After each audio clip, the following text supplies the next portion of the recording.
Waktu aku masih kecil, ada 5 saudara kandung di rumah, dan aku anak sulung. Ayahku bekerja jauh dari rumah selama bertahun-tahun, dan semua pekerjaan rumah menjadi tanggung jawab ibuku. Aku melihat ibuku bekerja terlalu keras dan mengalami kesulitan. Jadi, aku putus sekolah di kelas 3 dan membantu ibuku bercocok tanam di rumah. Aku sering kelelahan hingga otot intiku sakit dan punggungku nyeri. Dan kupikir, kehidupan seperti ini terlalu berat. Kemudian, sepupuku diterima masuk perguruan tinggi, dan seluruh keluarga sangat gembira. Orang tuaku sering memujinya karena dia bisa menjadi terkenal. Saat itu, aku punya gagasan. Sepanjang hidupku, aku tidak pernah mendapatkan pendidikan yang baik atau punya kesempatan untuk menjadi berhasil. Tetapi nanti, kalau aku punya anak, aku pasti akan mendidik mereka menjadi orang-orang yang berbakat, agar kami dapat lepas dari kehidupan pahit yang penuh keringat dan kerja keras ini, serta dikagumi dan dihormati oleh sanak saudara dan tetangga, membawa kehormatan bagi keluarga. Setelah menikah, aku punya 2 orang anak. Saat mereka masih di sekolah dasar, ibuku percaya kepada Tuhan. Terkadang, dia berkumpul serta berdoa bersama mereka. Dan mereka bahkan mengajari ibuku cara membaca. Namun saat itu, aku benar-benar ingin anak-anakku bisa belajar. Jadi saat melihat ini, aku berkata kepada ibuku, "Silakan percaya yang ibu ingin percaya. Tetapi jangan mengadakan pertemuan dengan anak-anakku dan mengganggu waktu belajar mereka." Belakangan, aku juga menerima pekerjaan Tuhan di akhir zaman. Tetapi aku memberi perhatian khusus pada pelajaran dan nilai anak-anakku. Dan bahkan, saat aku sesekali menghadiri pertemuan, aku hanya asal mengikuti, guna memperoleh lebih banyak uang dan memungkinkan anak-anakku mendapatkan pendidikan yang baik. Aku dan suamiku pergi kemana-mana untuk mengumpulkan barang-barang daur ulang. Setiap hari, aku bekerja dari fajar hingga senja, dan aku sangat lelah hingga seluruh tubuhku terasa sakit. Tetapi aku tidak membiarkan diriku beristirahat. Aku hanya punya satu gagasan di benakku. Seberat apapun perjuangannya, aku harus memungkinkan mereka mendapatkan pendidikan yang baik, agar di masa depan mereka dapat diterima masuk perguruan tinggi terkemuka dan memiliki prospek yang bagus. Untuk hal ini, meskipun aku kelelahan, itu akan sepadan. Suatu saat, aku pulang ke rumah untuk mengunjungi anak-anakku. Dan ketika ibuku memberitahuku bahwa nilai putraku menurun, aku menjadi berang dan menegur putraku cukup lama sambil berkata, "Kau kira mudah bagi ibu untuk keluar dan mencari uang? Semua orang memandang rendah kami yang mengumpulkan barang bekas. Bukankah ibu menanggung semua ini demi kalian berdua? Jika kau tidak belajar dengan giat, apa yang akan kau lakukan?" Putraku mulai menangis terseduh-seduh dan berkata, "Ibu, aku salah."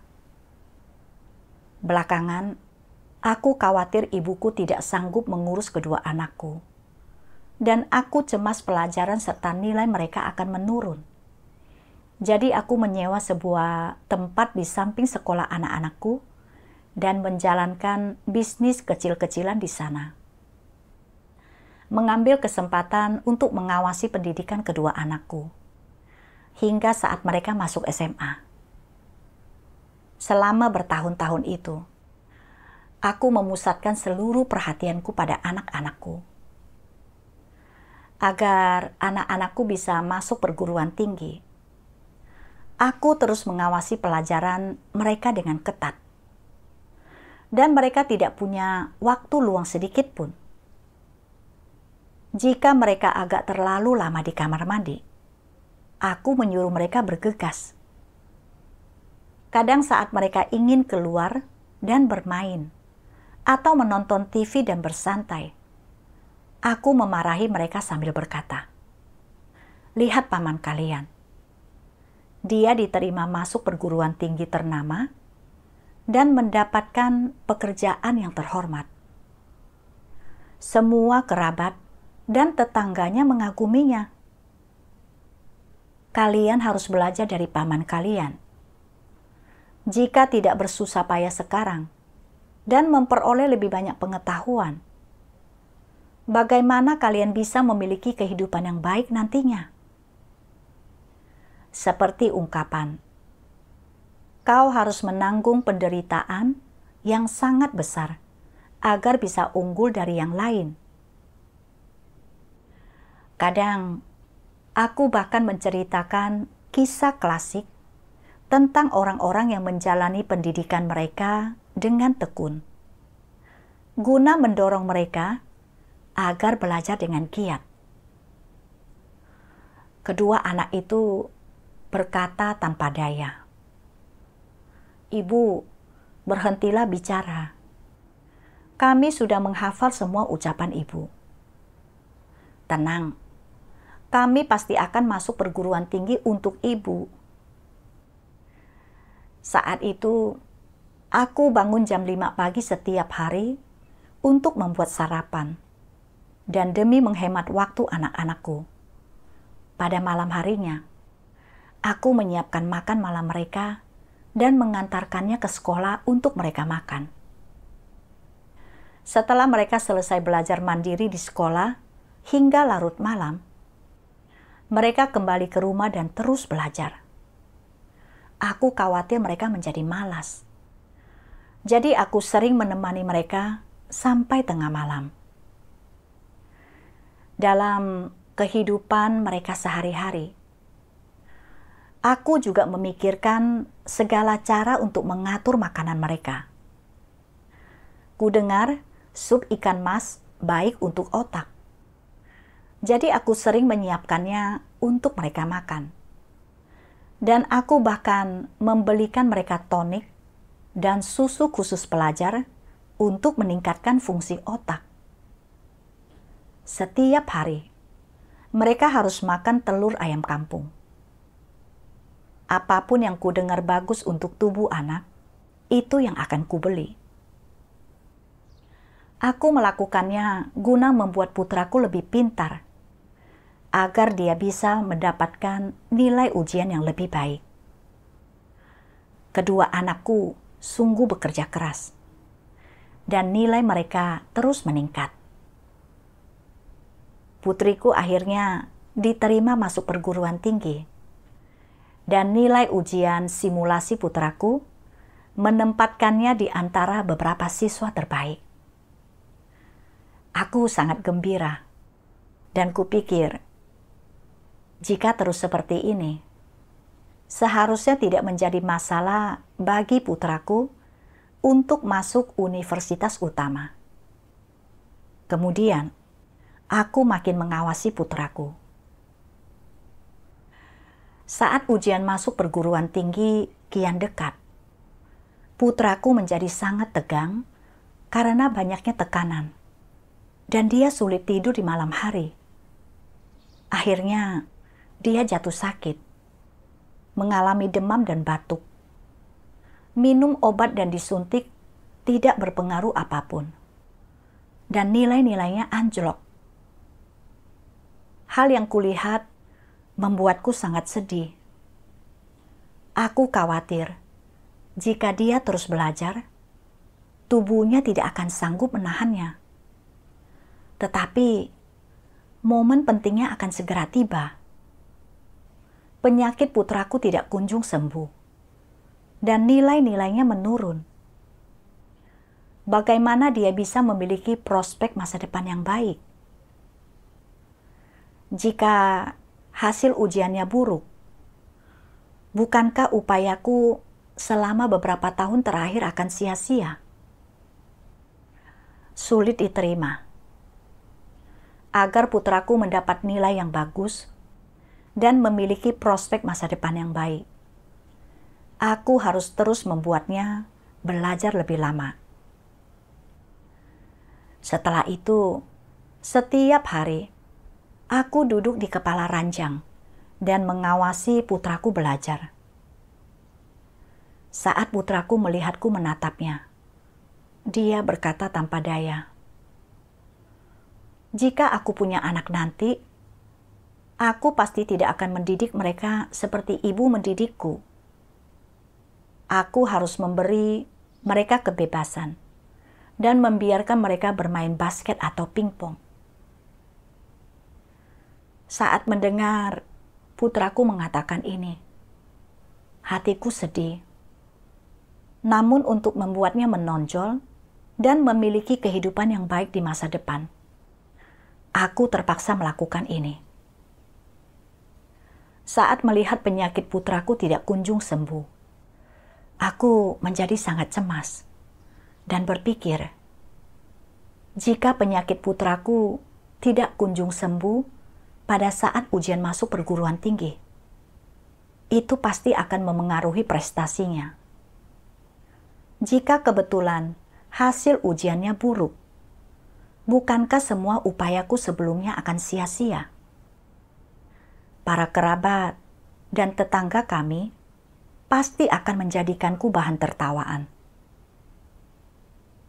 Aku berupaya sangat keras dan membayar harga yang sangat mahal. Tetapi pada akhirnya, aku tidak memperoleh hasil apapun. Apa jadinya reputasiku nanti? Untuk dapat segera menyembuhkan penyakit putraku, aku meminta obat kepada dokter di mana-mana. Tetapi penyakit putraku tidak kunjung sembuh. Setiap hari, wajahku tampak khawatir, dan aku menghela napas berat, terus memikirkan kapan penyakit putraku akan membaik. Tepat saat aku menghadapi kebuntuan, aku ingat bahwa aku adalah orang Kristen, dan aku harus mempercayakan kesulitan-kesulitan ini kepada Tuhan dan berpaling kepadanya. Lalu, aku datang ke hadirat Tuhan dalam doa dan berkata, "Ya Tuhan, putraku sudah minum obat dan disuntik untuk penyakitnya, tetapi masih belum sembuh. Ujian masuk perguruan tinggi sebentar lagi, dan aku tak tahu harus berbuat apa. Ya Tuhan, tolonglah pastikan penyakit putraku dapat segera sembuh."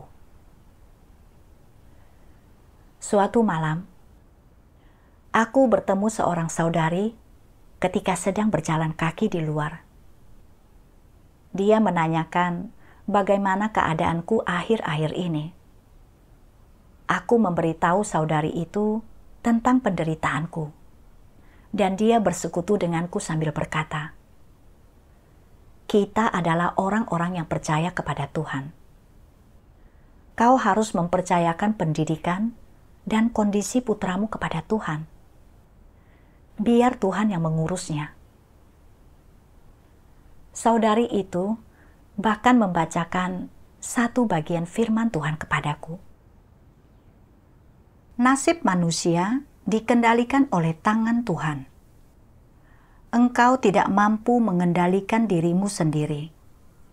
Meskipun manusia selalu terburu-buru dan menyibukkan diri mewakili dirinya sendiri, dia tetap tidak mampu mengendalikan dirinya sendiri. Jika engkau dapat mengetahui prospekmu sendiri, jika engkau mampu mengendalikan nasibmu sendiri, apakah engkau akan tetap menjadi makhluk ciptaan? Jadi, terlepas dari bagaimana Tuhan menghajar dan menghakimi manusia, semua itu demi penyelamatan manusia. Meskipun Dia melucuti manusia dari harapan kedagingannya, itu adalah demi menyucikan manusia, dan penyucian manusia dilakukan agar dia dapat selamat. Tempat tujuan manusia berada di tangan Sang Pencipta. Jadi, bagaimana manusia bisa mengendalikan dirinya sendiri? Setelah mendengar firman Tuhan, aku memahami bahwa bagi makhluk ciptaan, Tuhan telah menetapkan berapa banyak penderitaan yang harus ditanggung seseorang, dan berapa banyak berkat yang harus mereka nikmati dalam kehidupan ini. Tak ada yang dapat mengubahnya. Manusia memikirkan semuanya demi nasib dan prospek masa depannya. Mereka bergegas dan menyibukkan diri demi ketenaran dan kekayaan. Tetapi sebanyak apapun uang yang dihasilkan, atau setinggi apapun pendidikannya, mereka tak dapat mengubah nasibnya sendiri, ataupun orang lain. Aku memikirkan bagaimana demi menjadi orang hebat dan membawa kehormatan bagi nama keluargaku, demi memiliki taraf hidup yang meningkat, aku mengambil impian yang tidak dapat kuwujudkan sendiri dan menaruhnya pada anak-anakku. Mencurahkan begitu banyak upaya pada mereka demi memberi anak-anak pendidikan yang baik. Aku dan suamiku berjuang untuk bekerja dan menghasilkan uang. Bahkan ketika tubuh kami lemas karena kelelahan, kami terus bekerja. Selama anak-anak kami menonjol, semua penderitaan dan kelelahan akan sepadan. Supaya anak-anakku bisa masuk perguruan tinggi bergengsi, aku tidak memberi mereka kebebasan apapun. Putraku sudah merasa sangat tegang, dan dia tidak berani mengatakan apapun meskipun dia kurang tidur. Aku mengawasinya belajar, bahkan saat dia sedang batuk dan sakit. Aku hanya membuat putraku tertekan dan luar biasa menyiksanya. Aku mengendalikannya dan memiliki ambisi untuk mengubah nasibnya. Ini bukan tunduk kepada kedaulatan dan pengaturan Tuhan. Ini memberontak terhadap Tuhan. Menyadari ini, aku berdoa kepada Tuhan sambil mengatakan bahwa aku bersedia mempercayakan prospek masa depan putraku kepadanya. Bahwa tidak peduli dia diterima masuk perguruan tinggi atau tidak, apapun yang terjadi, aku tidak akan pernah menekan putraku seperti itu lagi. Setelah itu, hatiku juga merasa lega. Beberapa hari kemudian, aku mendengar bahwa seorang anak laki-laki di lantai 3 gedung kami tiba-tiba menjadi stres akibat tekanan dari pelajaran tahun ketiganya. Siang dan malam, dia berteriak kepada orang tuanya, "Kalianlah yang mengacaukanku. Kalianlah yang mengacaukanku." Saat itu, aku merasa sangat takut. Dan setiap adegan saat aku memaksa putraku untuk belajar, terbayang di depan mataku bagaikan film. Aku khawatir jika aku terus memaksa putraku belajar seperti itu, apakah dia akan menjadi seperti anak itu? Aku berpikir, aku tidak boleh terus memaksa anakku seperti ini. Sejak saat itu, aku mulai secara teratur mengikuti pertemuan serta makan dan minum firman Tuhan. Tidak pernah lagi memaksa putraku untuk belajar. Kemudian, tanpa diduga putraku diterima masuk universitas utama. Aku sangat gembira. Tetapi setelah kegembiraan itu berlalu, hatiku terasa tidak tenang. Karena lewat membaca firman Tuhan, aku juga menyadari bahwa ilmu pengetahuan mengandung banyak pemikiran dan sudut pandang ateis. Makin banyak ilmu yang diperoleh seseorang, makin banyak racun iblis merasuki dirinya. Hal-hal inilah yang menyebabkan manusia menjauhkan dirinya dari Tuhan dan menyangkalnya, hingga akhirnya kehilangan keselamatannya. Jika putraku kuliah selama beberapa tahun dan ditanamkan banyak kekeliruan iblis, akan sulit baginya untuk datang ke hadirat Tuhan. Jadi kupikir, saat dia kembali, aku akan berkumpul dengannya, serta mengajaknya makan dan minum firman Tuhan. Tidak membiarkannya terlalu menjauhkan diri dari Tuhan.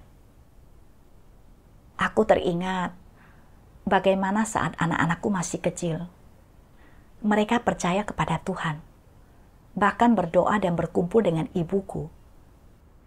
Tetapi saat itu, aku berharap dengan sepenuh hati agar mereka mendapatkan pendidikan yang baik. Dan aku tidak mau membawa mereka ke hadirat Tuhan. Kini aku melihat bencana yang semakin besar. Anak-anakku tidak percaya kepada Tuhan. Dan mereka juga tidak mendapatkan pemeliharaan serta perlindungan Tuhan. Mungkin kelak mereka akan menghadapi bencana dan meninggal. Aku ingin memberitakan Injil kepada anak-anakku dan membawa mereka ke hadirat Tuhan.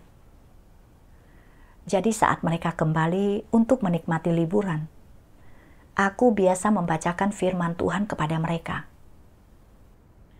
Saat aku membacakan firman Tuhan, mereka mendengarkan. Tetapi begitu aku mengatakan ingin mengatur pertemuan, putraku tidak bersedia.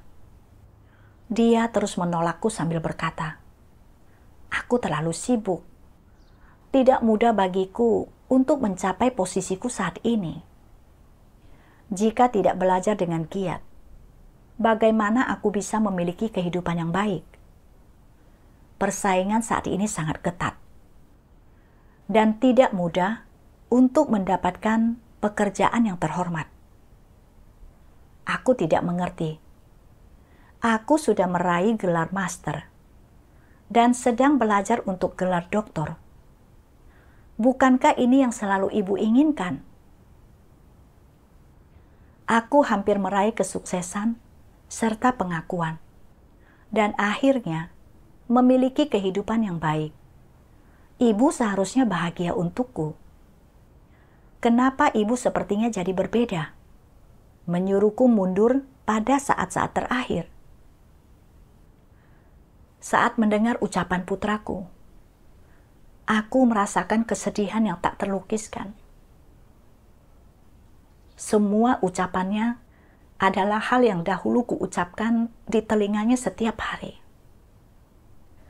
Apalagi saat ini putraku sedang sibuk dengan disertasinya.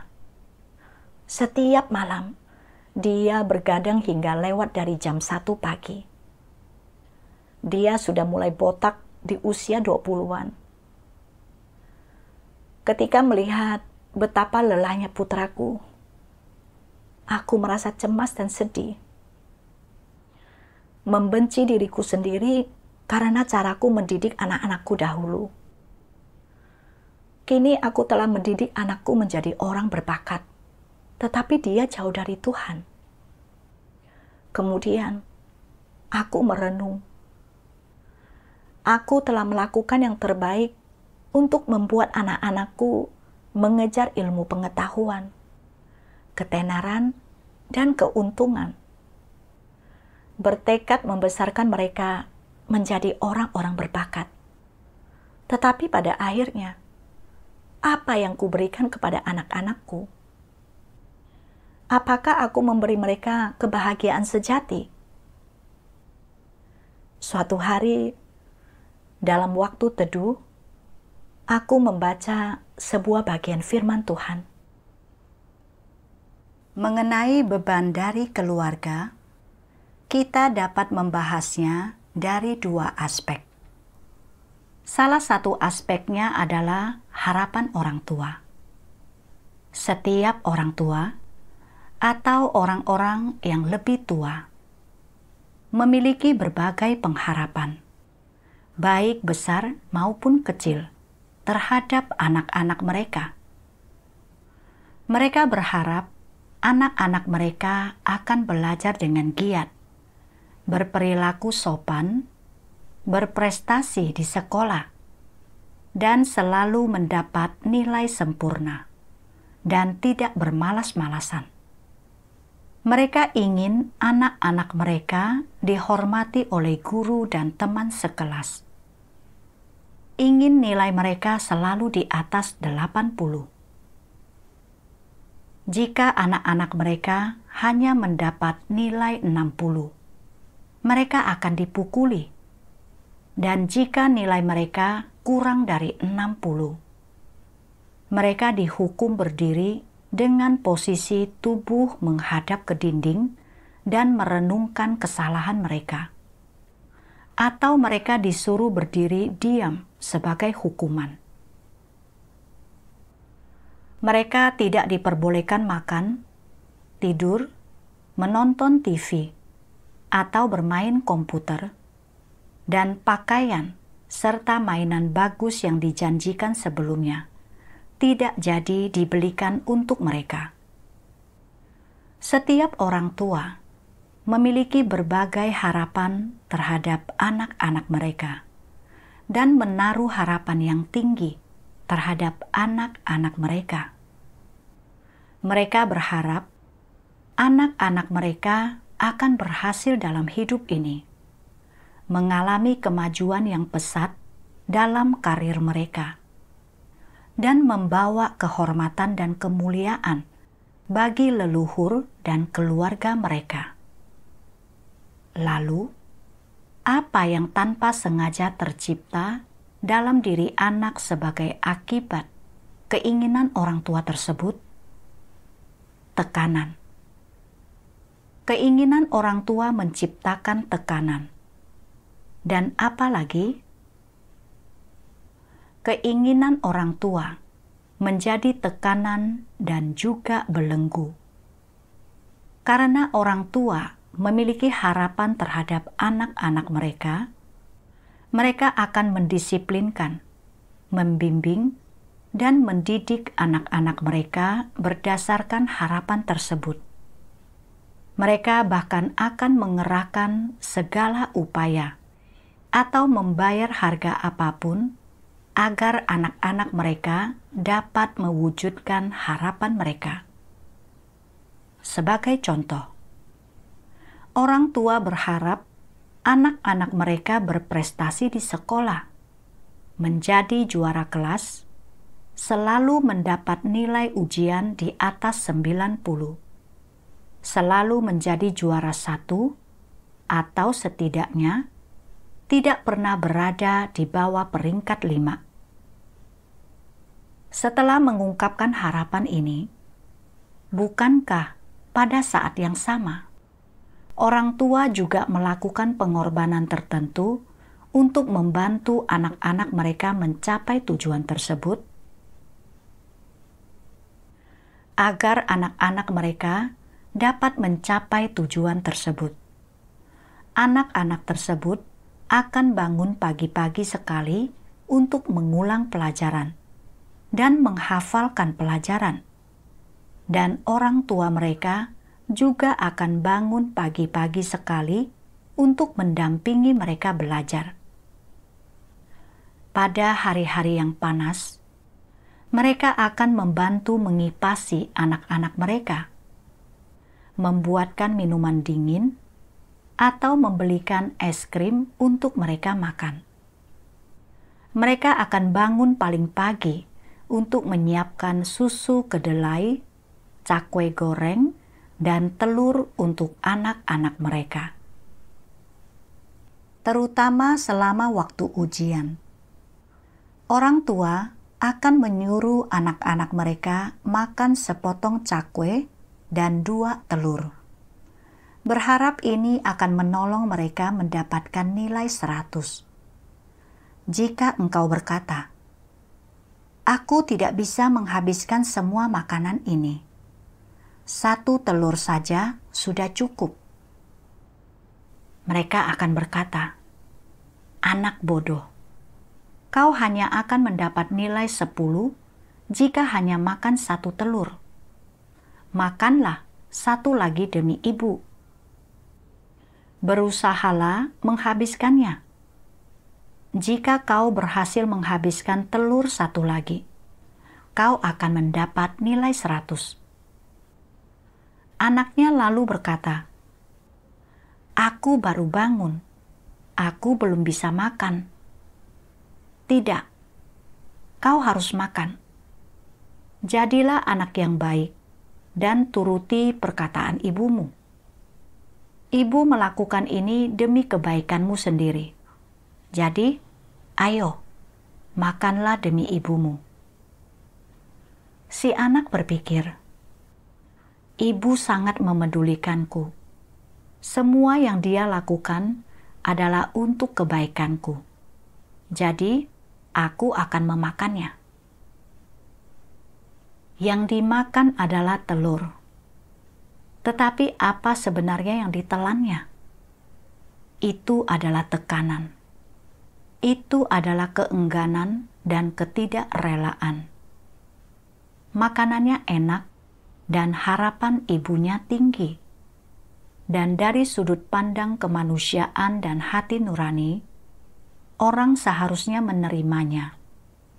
Tetapi berdasarkan nalar, orang seharusnya menolak kasih sayang semacam ini dan tidak menerima dirinya diperlakukan seperti ini. Khususnya, ada orang tua yang menaruh harapan khusus terhadap anak-anak mereka. Berharap anak-anak mereka mampu melampaui mereka. Bahkan, berharap anak-anak mereka mampu memenuhi keinginan yang mereka sendiri tak mampu mewujudkannya. Sebagai contoh, ada orang tua yang pernah bercita-cita menjadi penari. Tetapi karena berbagai alasan, seperti zaman pada waktu mereka dibesarkan atau keadaan keluarga, mereka pada akhirnya tidak mampu mewujudkan keinginan tersebut. Jadi, mereka memproyeksikan keinginan tersebut kepadamu. Selain menuntutmu untuk menjadi yang terbaik dalam studimu dan diterima di universitas bergengsi, mereka juga mendaftarkanmu untuk mengikuti kelas menari. Mereka menyuruhmu untuk mempelajari berbagai gaya menari di luar sekolah, belajar lebih banyak di kelas menari, berlatih lebih banyak di rumah, dan harus menjadi yang terbaik di kelasmu. Pada akhirnya, mereka bukan saja menuntutmu untuk diterima di universitas bergengsi, tetapi mereka juga menuntutmu untuk menjadi penari. Pilihanmu hanya menjadi penari atau berkuliah di universitas bergengsi, lalu melanjutkan studimu pada program pasca sarjana dan meraih gelar doktor. Engkau hanya dapat memilih dari antara 2 jalan ini. Di satu sisi, dalam harapan mereka mengharapkanmu untuk belajar giat di sekolah, diterima di universitas bergengsi, terlihat paling menonjol di antara teman-teman sebayamu dan memiliki masa depan yang makmur dan gilang gemilang. Di sisi lain, mereka memproyeksikan keinginan mereka yang tidak terwujud pada dirimu, berharap engkau dapat mewujudkannya mewakili mereka. Dengan demikian, dalam hal akademis atau karir masa depanmu, engkau memikul dua beban sekaligus. Di satu sisi, engkau harus memenuhi harapan mereka dan membalas mereka atas semua yang telah mereka lakukan untukmu. Berusaha keras untuk pada akhirnya terlihat paling menonjol di antara teman sebayamu, sehingga mereka dapat menikmati kehidupan yang baik. Di sisi lain, engkau harus mewujudkan impian yang tak mampu mereka wujudkan di masa muda mereka, dan membantu mereka untuk mewujudkan keinginan mereka. Betapa melelahkan, bukan? Memikul salah satu dari beban ini saja sudah lebih dari cukup bagimu. Salah satu saja sudah cukup membebanimu dan membuatmu terengah-engah.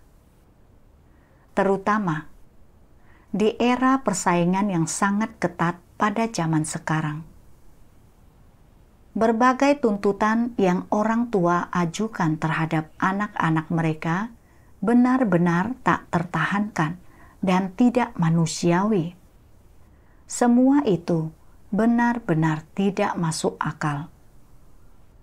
Apa sebutan orang tidak percaya akan hal ini?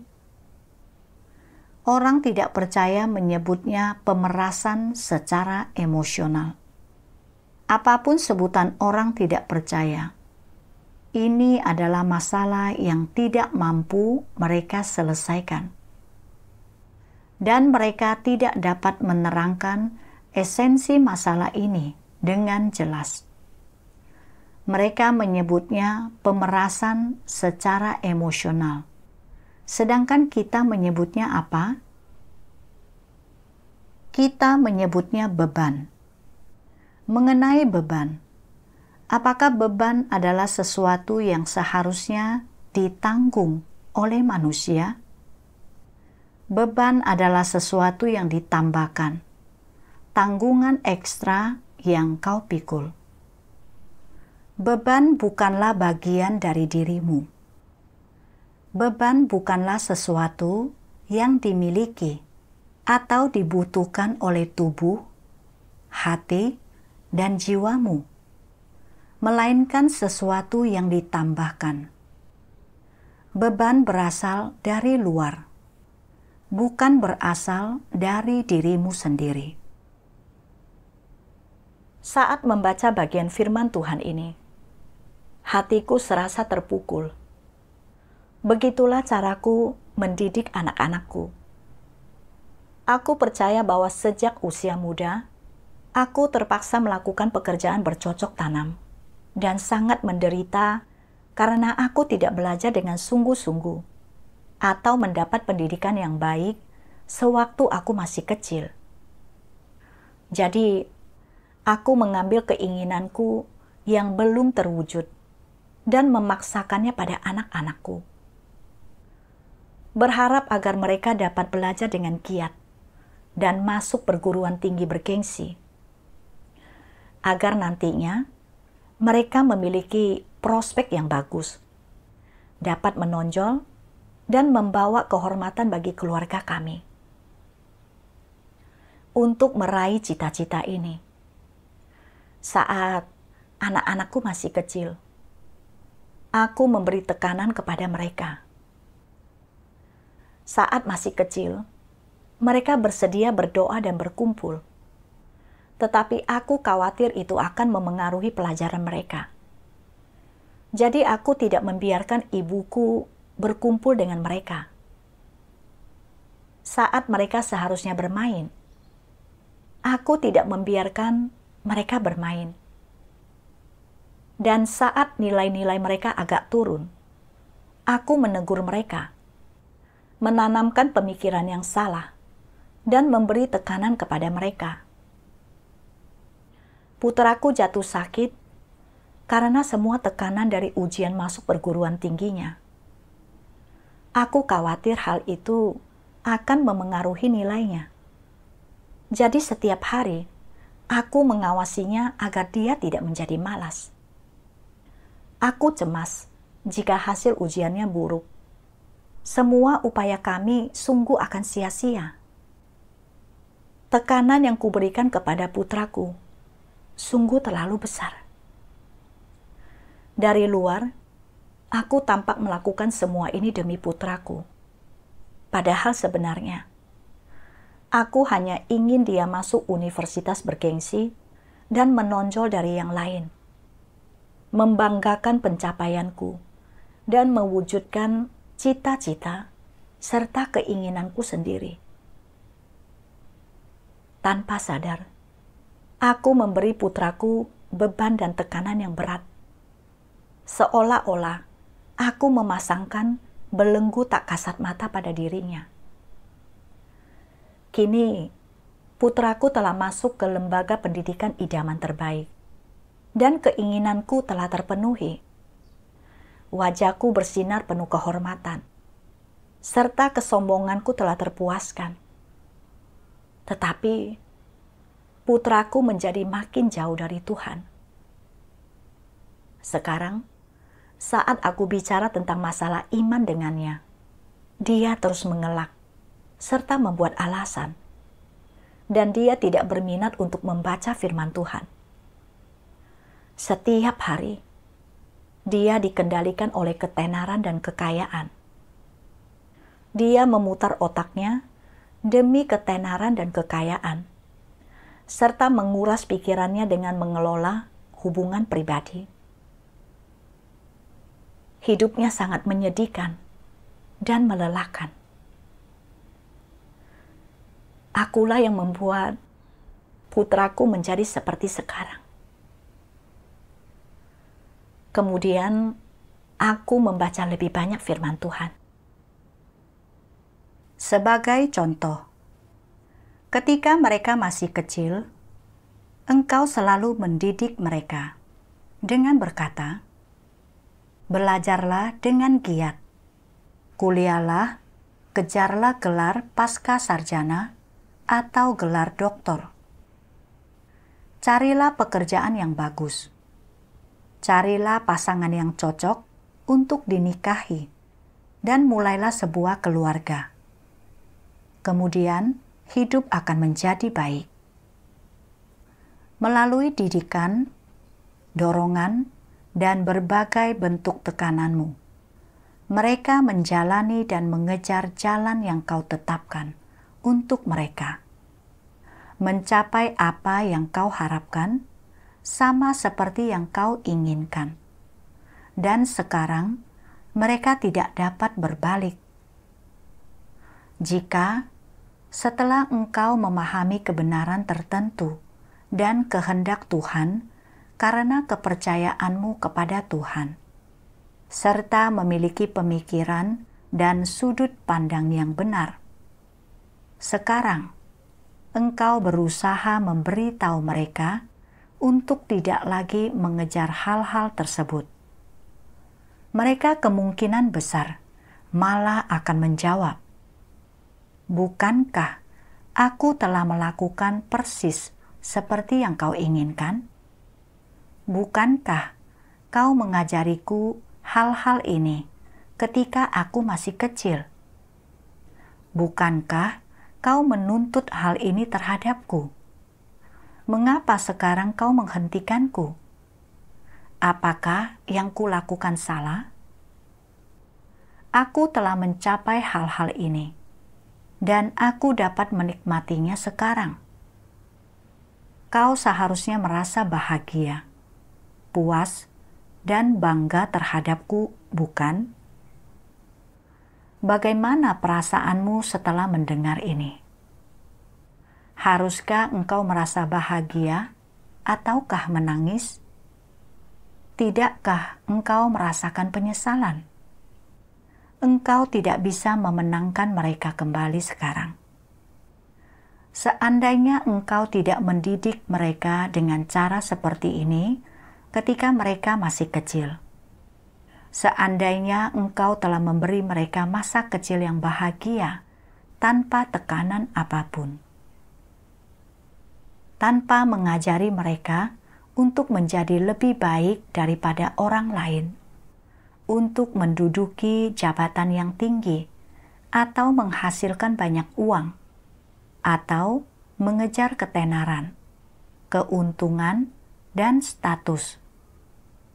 Seandainya engkau membiarkan mereka menjadi orang yang baik, orang biasa, tanpa menuntut agar mereka menghasilkan banyak uang, menikmati begitu banyak hal, atau membalas begitu banyak kepadamu, tetapi hanya meminta agar mereka menjadi sehat dan bahagia, menjadi orang yang sederhana dan bahagia.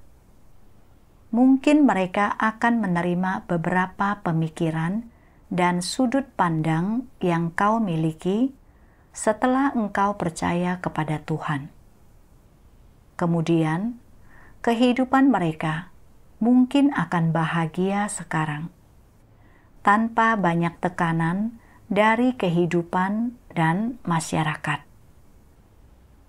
Meskipun mereka tidak memperoleh ketenaran dan keuntungan, setidaknya hati mereka akan merasa bahagia, tenang, dan damai. Namun, selama tahun-tahun perkembangan mereka, karena dorongan dan desakanmu berulang kali, di bawah tekananmu, mereka tanpa henti mengejar pengetahuan, uang, ketenaran, dan keuntungan. Pada akhirnya, mereka memperoleh ketenaran, keuntungan, dan status. Kehidupan mereka meningkat, mereka lebih menikmati lebih banyak hal, dan mereka menghasilkan lebih banyak uang. Tetapi hidup mereka melelahkan. Setiap kali engkau bertemu dengan mereka, wajah mereka tampak lelah. Hanya ketika mereka kembali ke rumah, kembali kepadamu, barulah mereka berani melepaskan topeng mereka dan mengakui bahwa mereka lelah dan ingin beristirahat. Namun, begitu mereka melangkah keluar, mereka tidak lagi sama. Mereka kembali mengenakan topeng tersebut. Engkau melihat ekspresi mereka yang lelah dan menyedihkan, dan engkau merasa kasihan terhadap mereka. Tetapi engkau tidak memiliki kuasa untuk membuat mereka berbalik. Mereka tidak bisa lagi berbalik. Bagaimana ini bisa terjadi? Bukankah ini ada hubungannya dengan pola pengasuhanmu? Semua ini bukanlah sesuatu yang secara alami mereka ketahui atau kejar sejak kecil. Itu pasti ada hubungannya dengan pola pengasuhanmu. Saat engkau melihat wajah mereka, saat engkau melihat kehidupan mereka dalam keadaan seperti ini, tidakkah engkau merasa sedih? Namun, engkau tidak berdaya. Yang tersisa hanyalah penyesalan dan kesedihan. Engkau mungkin merasa bahwa anak-anakmu telah diambil sepenuhnya oleh iblis, bahwa mereka tidak dapat berbalik, dan engkau tidak memiliki kuasa untuk menyelamatkan mereka. Ini karena engkau tidak memenuhi tanggung jawabmu sebagai orang tua. Engkaulah yang merugikan mereka, yang menyesatkan mereka dengan didikan dan bimbingan ideologismu yang cacat. Mereka tidak akan pernah bisa berbalik, dan pada akhirnya yang tersisa bagimu hanyalah penyesalan. Engkau memandang tanpa daya sementara anakmu menderita, dirusak oleh masyarakat yang jahat ini, dibebani oleh tekanan hidup, dan engkau tidak punya cara untuk membantu mereka.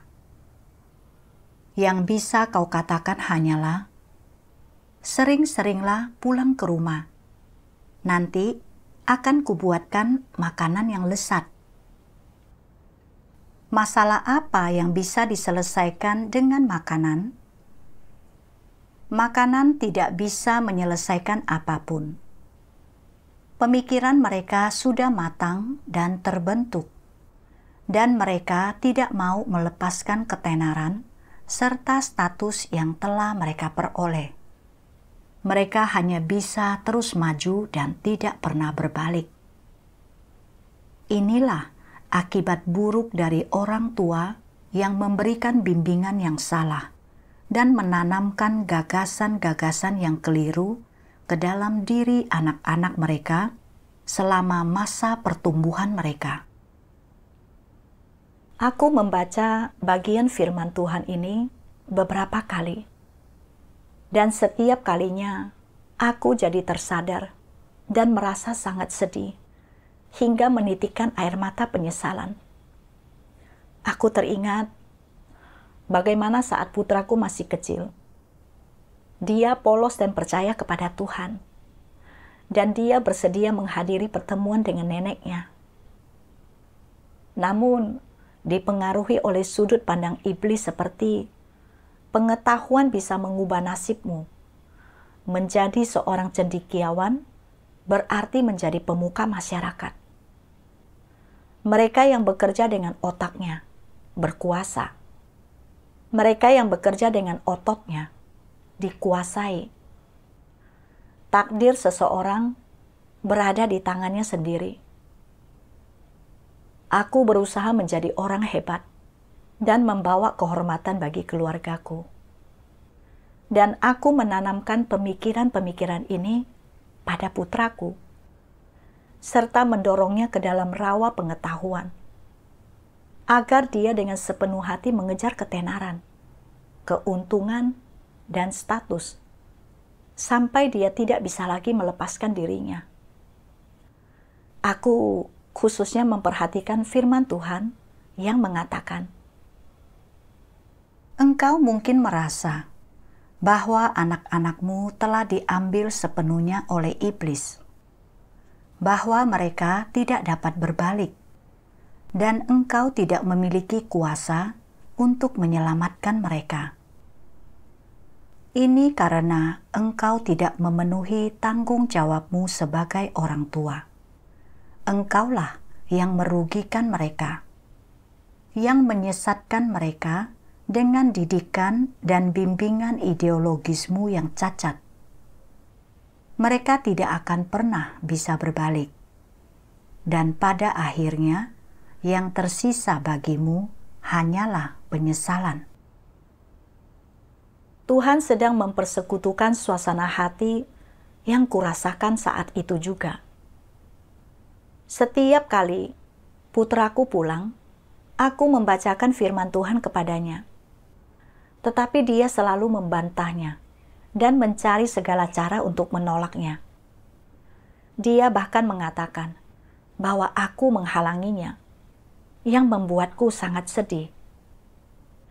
Aku melihat putraku sibuk ke sana kemari dan bekerja setiap hari demi ketenaran dan kekayaan. Rambutnya mulai rontok di usia yang sangat muda, dan setiap hari dia menahan rasa lelahnya untuk belajar hingga larut malam. Dia bahkan memutar otak untuk merenungkan pemikiran dan hobi para penasehatnya, serta menyesuaikan pendekatannya untuk mengikuti apapun yang mereka suka. Dia sangat berhati-hati di depan para pemimpinnya. Takut dia akan mengatakan atau melakukan hal yang salah, dan mereka mungkin akan mempersulit hidupnya. sehingga memengaruhi prospek karirnya. Aku melihat putraku hidup dengan kepalsuan setiap hari. Sangat kelelahan. Memang salahku putraku menjadi seperti sekarang ini. Akulah yang mendorong putraku untuk menuntut ilmu dan mencelakakan anakku. Kini aku menyadari bahwa itu bukan mencintai putraku, melainkan merugikannya, menjadikannya korban demi mengejar ketenaran dan kekayaanku sendiri. Aku melihat beberapa saudara-saudari yang seumuran dengan putraku di gereja. Mereka percaya kepada Tuhan dan mengejar kebenaran, melaksanakan tugas mereka di gereja. Mereka tidak terikat oleh racun iblis, serta mereka menjalani kehidupan yang tenang dan bahagia, dengan kebebasan dan kelepasan. Hal ini membuatku makin menyesal. Andai aku tidak menanamkan pemikiran dan sudut pandang ini pada putraku, mungkin dia tidak akan menjadi seperti dirinya, menjalani kehidupan yang menyakitkan dan tidak berdaya demi mengejar ketenaran, kekayaan, kenaikan pangkat, dan menghasilkan uang. Saat memikirkan hal-hal ini, aku merasa sangat menyesal dan membenci diriku sendiri. Aku merenung, mengapa aku begitu bertekad dan bersikeras mengharapkan anak-anakku masuk perguruan tinggi? Di manakah letak akar permasalahannya? Suatu hari, aku membaca firman Tuhan ini. Iblis menggunakan ketenaran dan keuntungan untuk mengendalikan pikiran manusia. Sampai satu-satunya yang orang pikirkan adalah ketenaran dan keuntungan. Mereka berjuang demi ketenaran dan keuntungan, menderita kesukaran demi ketenaran dan keuntungan, menanggung penghinaan demi ketenaran dan keuntungan, mengorbankan semua yang mereka miliki demi ketenaran dan keuntungan. Dan mereka akan melakukan penilaian atau mengambil keputusan demi ketenaran dan keuntungan. Dengan cara ini, iblis mengikat orang dengan belenggu yang tak kasat mata, dan mereka tidak punya kekuatan ataupun keberanian untuk membuang belenggu tersebut. Mereka tanpa sadar menanggung belenggu ini dan berjalan maju dengan susah payah. Demi ketenaran dan keuntungan ini, umat manusia menjauhi Tuhan dan mengkhianati Dia dan menjadi semakin jahat. Jadi, dengan cara inilah generasi demi generasi dihancurkan di tengah ketenaran dan keuntungan iblis. Sekarang, melihat tindakan iblis, bukankah motif jahat iblis benar-benar menjijikkan? Mungkin hari ini engkau semua masih belum dapat memahami motif jahat iblis, karena engkau semua berpikir orang tidak dapat hidup tanpa ketenaran dan keuntungan. Engkau berpikir jika orang meninggalkan ketenaran dan keuntungan, mereka tidak akan mampu lagi melihat jalan di depan, tidak mampu lagi melihat tujuan mereka, bahwa masa depan mereka akan menjadi gelap, redup, dan suram.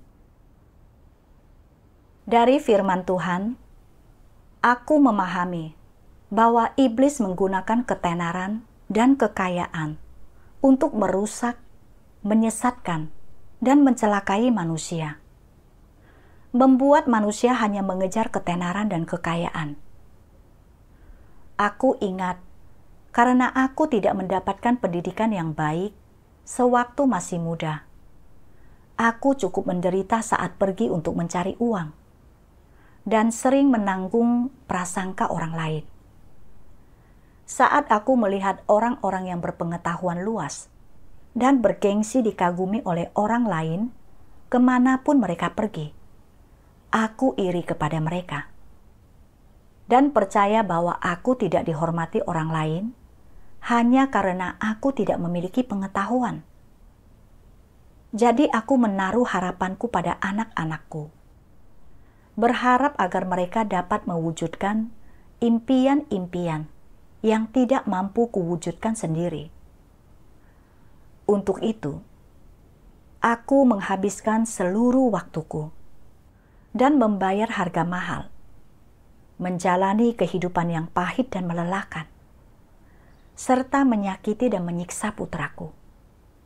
Belakangan, meskipun putraku memperoleh ketenaran dan keuntungan, dia menjadi semakin jauh dari Tuhan dan kehilangan keselamatan Tuhan pada akhir zaman. Kini aku memahami bahwa pengejaranku akan ketenaran dan kekayaan adalah semacam belenggu kasat mata yang dipasang oleh iblis pada diriku dan putraku.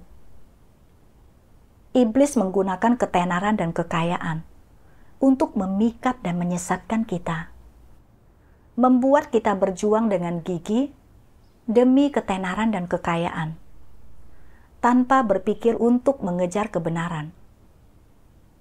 Kita dikendalikan selangkah demi selangkah oleh iblis. Kita rela menderita karenanya.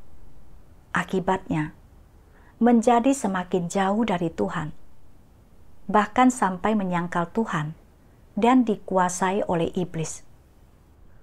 Ini adalah niat dan rencana jahat iblis. Aku memikirkan orang-orang di sekitarku. Putra pamanku masuk perguruan tinggi, tetapi orang tuanya meremehkan dia karena memilih jurusan yang bukan unggulan.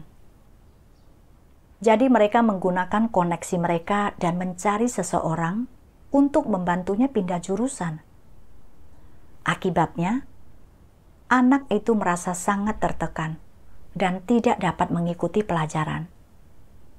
Kemudian, dia mengalami gangguan mental. Kini, dia bahkan tidak mampu mengatur hidupnya sendiri. Banyak juga anak-anak lain yang minum pestisida atau melompat dari gedung karena prestasi belajarnya yang buruk. Semua pelajaran tragis ini menjadi peringatan dan teguran bagiku. Sebenarnya, kaya atau miskinnya hidup seseorang ada di tangan Tuhan. Ketenaran dan kekayaan tidak dapat membuat kita lepas dari kesengsaraan. Semua itu hanya bisa membawa kita ke dalam jurang penderitaan. Sungguh menjijikkan melihat cara iblis mencelakai manusia. Pada saat yang sama, puji syukur kepada Tuhan karena melalui pencerahan, pengarahan, dan bimbingannya, aku menemukan sumber penderitaanku dan melihat konsekuensi berbahaya dari mengejar ketenaran serta kekayaan. Kalau tidak, aku akan tetap terjebak di dalamnya, tidak mampu melepaskan diri. Itu juga membuatku memahami maksud Tuhan yang sungguh-sungguh untuk menyelamatkan manusia. Aku tidak bisa terus dibodohi dan dicelakai oleh iblis. Aku ingin bebas dari belenggu ketenaran dan kekayaan, serta menempuh jalan untuk mengejar kebenaran dan memperoleh keselamatan. Kemudian, aku menemukan jalan yang benar untuk mendidik anak dalam firman Tuhan. Seandainya engkau tidak mendidik mereka dengan cara seperti ini ketika mereka masih kecil, Seandainya Engkau telah memberi mereka masa kecil yang bahagia tanpa tekanan apapun, tanpa mengajari mereka untuk menjadi lebih baik daripada orang lain, untuk menduduki jabatan yang tinggi, atau menghasilkan banyak uang, atau mengejar ketenaran, keuntungan, dan status. Seandainya Engkau membiarkan mereka menjadi orang yang baik, orang biasa, tanpa menuntut agar mereka menghasilkan banyak uang, menikmati begitu banyak hal, atau membalas begitu banyak kepadamu, tetapi hanya meminta agar mereka menjadi sehat dan bahagia, menjadi orang yang sederhana dan bahagia. Mungkin mereka akan menerima beberapa pemikiran dan sudut pandang yang kau miliki setelah engkau percaya kepada Tuhan.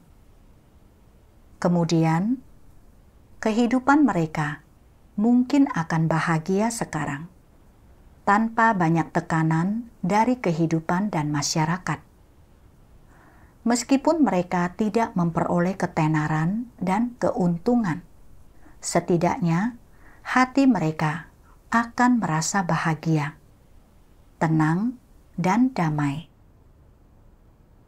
Firman Tuhan menunjukkan jalan yang benar untuk mendidik anak.